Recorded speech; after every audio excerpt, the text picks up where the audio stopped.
Olá pessoal, tudo bem? Vamos cultivar a fé que nos liga ao Messias Meishu Sama? Mensagem de sabedoria. Diz o velho ditado: tolerar o que é fácil está ao alcance de todos, mas a verdadeira tolerância significa tolerar o que é intolerável. Mukti Okada, Gotas de Luz, volume 1, página 34. Faça valer a pena. Igreja Messiânica Mundial do Brasil, ensinamento de Meishu Sama. Elos espirituais. Até agora, a expressão elos espirituais tem sido pouco utilizada, talvez por ainda não se conhecer sua importância, e também pelo fato de eles serem invisíveis e mais rarefeito que o ar. Entretanto, não se deve menosprezar a influência que eles exercem tanto nas coisas como no ser humano. Os elos espirituais são a causa da felicidade e da infelicidade humana. Em sentido amplo, influencia até mesmo a história. Portanto, é imprescindível que as pessoas conheçam seu significado. Antes de mais nada, quero esclarecer que minha explicação sobre os elos espirituais é ciência, religião e também um pouco conhecimento que existirá no futuro. O princípio da relatividade, os raios cósmicos e todas as questões referentes à sociedade e ao indivíduo. Enfim, tudo se relaciona com os elos espirituais. Vejamos a relação existente entre eles e o ser humano. Tomemos como exemplo o próprio leitor. Não se pode calcular quantos elos espirituais estão ligados a ele. Podem ser poucos, dezenas, centenas e milhares. Há elos espirituais grossos e finos, compridos e curtos, corretos e incorretos, que constantemente exercem uma influência e provocam mudança no ser humano. Portanto, não é exagero dizer que o homem se mantém vivo graças ao elo espiritual. Entre estes e os mais grossos é o que existe entre casais. A seguir, o que existe entre pais e filhos, entre irmãos, entre tios e sobrinhos, entre primos, amigos, conhecidos, etc. Tornando-se nessa ordem cada vez mais finos. Creio que as expressões laços de afinidade e vínculos de afinidade, usando desde a antiguidade, refere-se aos elos espirituais. Os elos espirituais sempre modificam e tornam-se grossos ou finos. Quando há harmonia entre o casal, ele é grosso e brilhante. Quando os cônjuges estão em conflito, ele torna-se mais fino e perde o brilho. O mesmo se verifica entre pais e filhos, entre irmãos, etc. Da mesma forma, novos elos podem se formar quando se fazem novos amigos, e principalmente quando se começa um namoro, chegando o namoro ao ápice. O elo espiritual entre o casal torna-se infinitamente grosso e a troca de sentimentos intensas são não apenas sensações agradáveis e sutis, como também sentimentos de tristeza e saudades são transmitidos entre eles. Ao final, o elo espiritual é potencializado ao extremo a ponto de uma separação não ser mais possível. Conforme todos sabem, esses casos, mesmo que uma terceira pessoa tente convencer do contrário, além de não obter nenhum resultado, fará aumentar ainda o calor da paixão. Quando duas pessoas se amam, é como o polo positivo, Yang, e o polo negativo, Yin, em eletricidade, que gera a energia elétrica ao entrarem em contato. Nesse caso, o elo espiritual passa a ter função de fio elétrico. Tempos atrás, extinguindo espiritualmente o polo positivo, Yang, salvei duas estudantes que, envolvidas num amor lésbico, estavam a um passo de cometerem duplo suicídio. Consegui que a moça que representava o polo positivo voltasse à normalidade em cerca de uma semana, esfriando o ardor da paixão, e a outra também voltou à normalidade.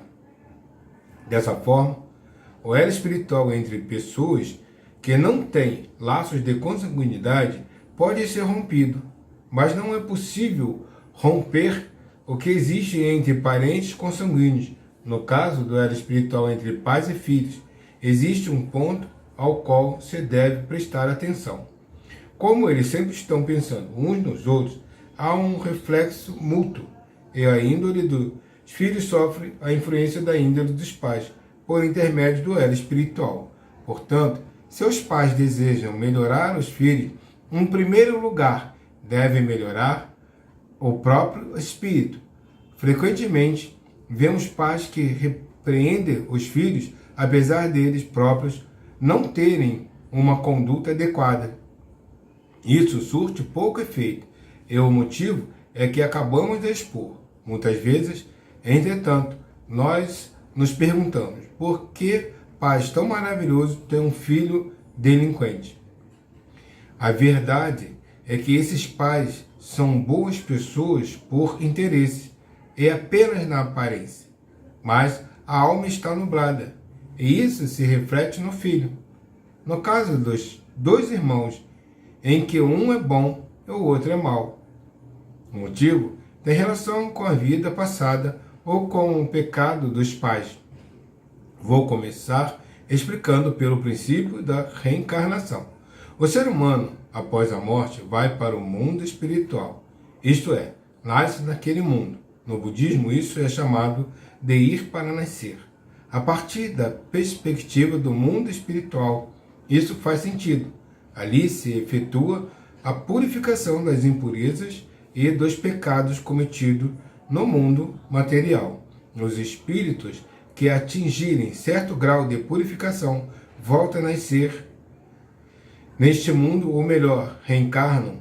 Todavia, aqueles que foram maus em vidas e no momento da morte, devido a penalidades imputadas e a outros motivos, se arrependeram e compreendem que não se deve praticar o mal de forma alguma. Ao reencarnarem, fazem o firme propósito de se tornarem virtuosos na próxima vida e se dedicarem enormemente ao bem. Vemos, pois,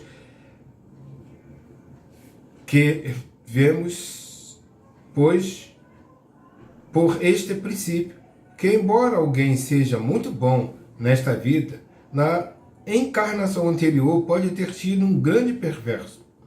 Existem também muitas pessoas que não acreditam na vida após a morte, e por isso todos que morrem não conseguem viver em paz no mundo espiritual. Pelo apego à vida, reencarnam antes de estarem suficientemente purificados. Assim, sendo, devido ao fato de lhes restarem impurezas e pecados da vida passada, ocorrem ações purificadoras nesta vida, por tais ações serem sofrimentos. O fato de uma pessoa ser desafortunada, apesar de ser boa desde quando nasceu, é devido a isso. Gostaria de apresentar a seguir um fato marcante relacionado à reencarnação. Há crianças que nascem com feições de velho e só de 2 ou 3 meses depois é que tomam feições normais de bebê. Isso se verifica porque, por se tratar da reencarnação de idosos. Quem já viu casos assim, haverá de concordar comigo. Voltando ao assunto da influência dos pais sobre os filhos, temos o caso do reflexo dos pensamentos e sentimentos incorretos dos pais sobre o filho, o qual se torna mal, ao passo que a consciência, o lado bom, se reflete no outro filho, e por isso este se torna bondoso. Ocorre também com frequência o seguinte: quando os pais acumulam fortuna ilícita, os antepassados, cientes de que, se não acabar com essa fortuna, a família não terá prosperidade, escolhem um descendente e fazem com que este gaste todo o dinheiro como água, até acabar com toda a fortuna da família. Na verdade, quem foi escolhido como filho esbanjador está desempenhando o importante papel de salvar a família. Desconhecendo essa verdade, as pessoas acham que tal filho é um desvirtuado que acabou com a fortuna dos pais. Contudo, na realidade, ele é digno de pena. O ser humano está ligado por elos espirituais não só aos parentes e amigos vivos, mas também aos que se encontram no mundo espiritual. Existe ainda o elo espiritual que se liga às divindades do bem e aquela que pertence às divindades do mal. Evidentemente, as divindades do bem estimulam a prática do bem e o mal, a prática do mal. O ser humano é manejado constantemente pelo bem e pelo mal. O espírito que foi purificado até certo ponto no mundo espiritual é escolhido com o espírito protetor guardião, o qual protege as pessoas confiada a sua guarda, por meio do elo espiritual, ou seja, quando ela está sujeita a um perigo iminente. O espírito protetor guardião emite-lhe um aviso de perigo e tenta salvá-la.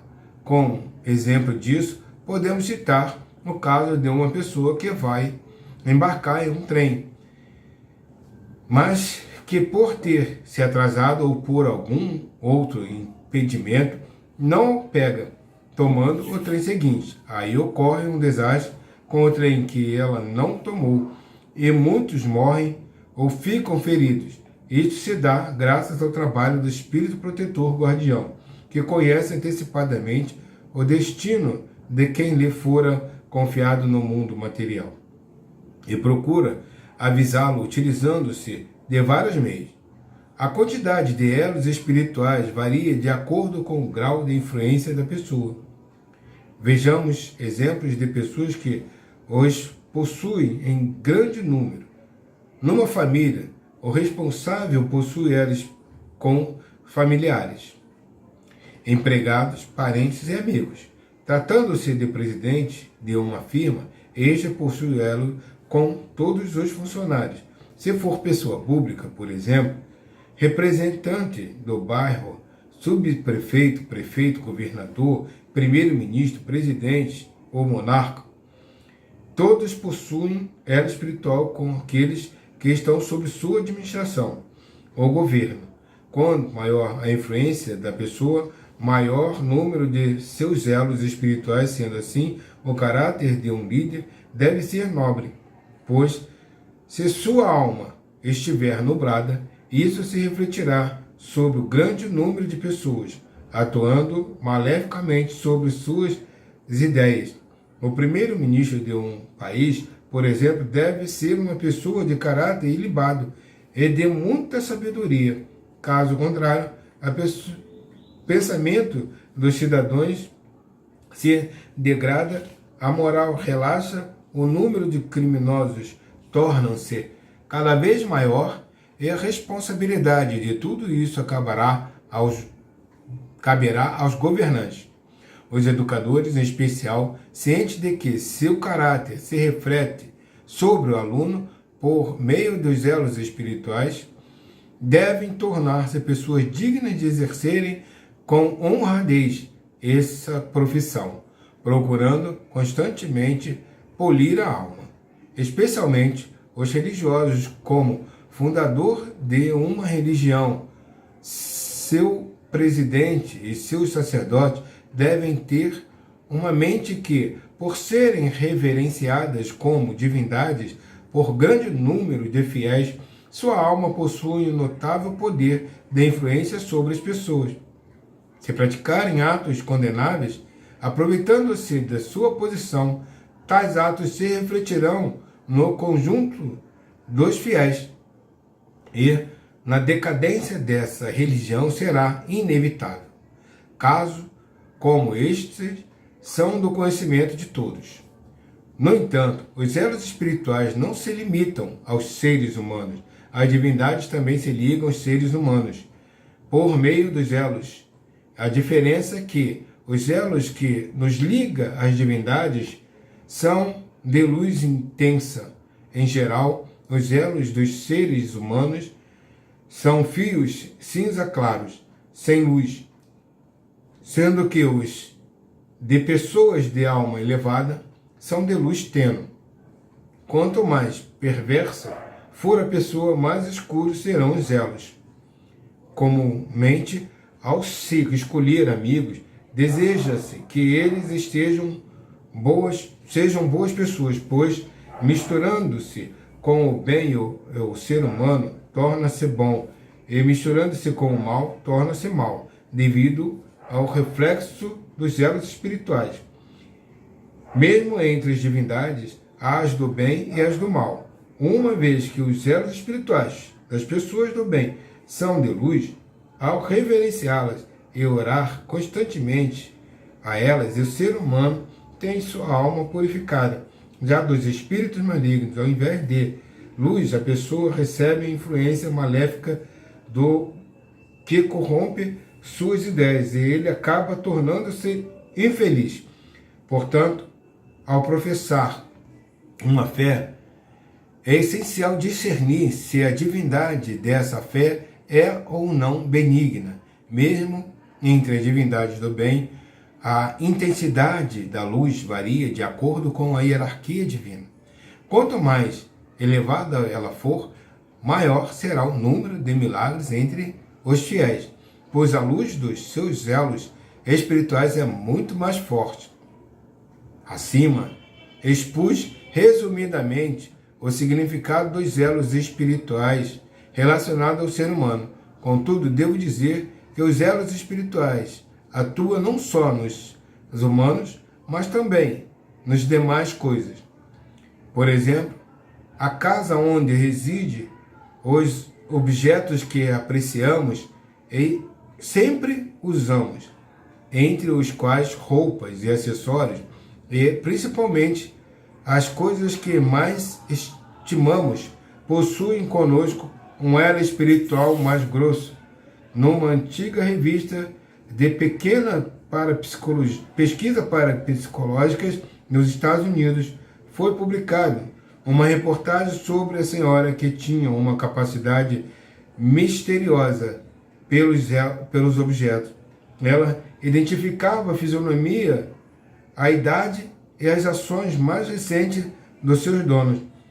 Quando olhava fixamente para o objeto, a imagem do dono surgia estampada nela como uma fotografia, devido aos elos espirituais. Por intermédio desse exemplo, podemos perceber como é sutil e misteriosa e profunda a atuação dos elos espirituais. Ultimamente, tem sido realizado pesquisas científicas sobre os chamados raios cósmicos, os quais, ao meu ver, são os elos espirituais que unem a Terra aos outros astros. Na verdade, a Terra mantém o equilíbrio no espaço graças aos elos espirituais dos astros ao seu redor, que atraem esses elos, cujos números incalculáveis, milhões ou bilhões, penetram até o centro da Terra. Aproveitando a oportunidade, vou explicar rapidamente a relação entre o céu e a Terra. Eles parecem dois espelhos, refletindo um no outro. Há dois tipos de corpos celestes, os luminosos e os escuros. Por não ter luz, o corpo celeste escuro não é visível aos olhos humanos. Ano a ano, no entanto, esses corpos celestes se tornam luminosos e aumenta o número porque eles se transformam em corpos luminosos. É porque existe no universo a ação de endurecimento da matéria. Ao atingir o máximo de enrijecimento, o corpo celeste começa a brilhar. É por esse motivo que o mineral mais duro existente na Terra, o diamante, é o que mais brilha. Portanto, à época da criação do nosso planeta, o número de corpos luminosos eram tão pequenos quanto os das estrelas ao alvorecer. O aumento no número de corpos luminosos no céu cresce proporcionalmente ao aumento da população na Terra, pois eles refletem um ao outro, como dois espelhos. Portanto, não se pode mensurar o quanto a população humana e o número de corpos luminosos aumentarão no futuro. Frequentemente, os astrônomos descobrem novos astros, mas o que realmente ocorre é a transformação de um corpo escuro em um corpo luminoso, o qual passa a ser percebido pelos olhos humanos. Os meteoros nada mais são que a desintegração dos corpos celestes. E os meteoritos são fragmentos oriundos disso.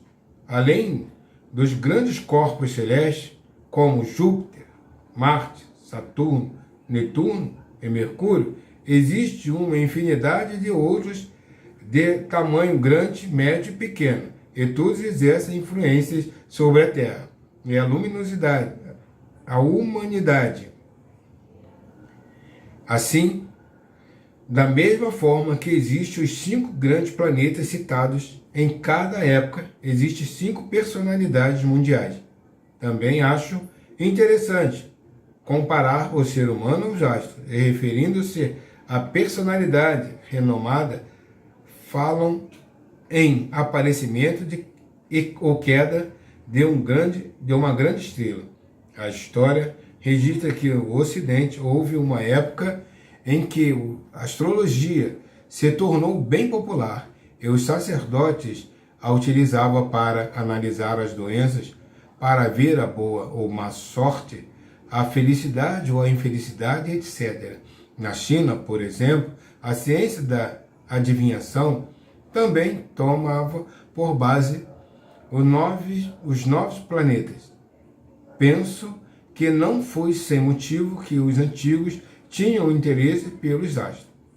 Existe a teoria que há na vida do planeta Marte, mas isso é um equívoco. No meu entendimento, existem seres vivos somente no planeta Terra, que é o centro do universo, posto que tudo existe em prol da humanidade. É preciso refletir sobre o quanto o ser humano é elevado. 5 de setembro de 1948, página 129 a 131, Alicerce do Paraíso, volume 2, Meishu Sama. Bom estudo a todos, né? Esse ensinamento é um pouco longo, mas é importante estudar bastante, aprofundar bastante, porque esse ensinamento em especial, ele tem muita relação com a nossa felicidade e infelicidade. Grande abraço a todos. Mais uma vez, peço que dê um clique aí e se inscreva no canal, né? Assine o sininho também, ative o sininho, dê um joinha e compartilhe. E se puder, né? Também faça um comentário. Grande abraço, até breve.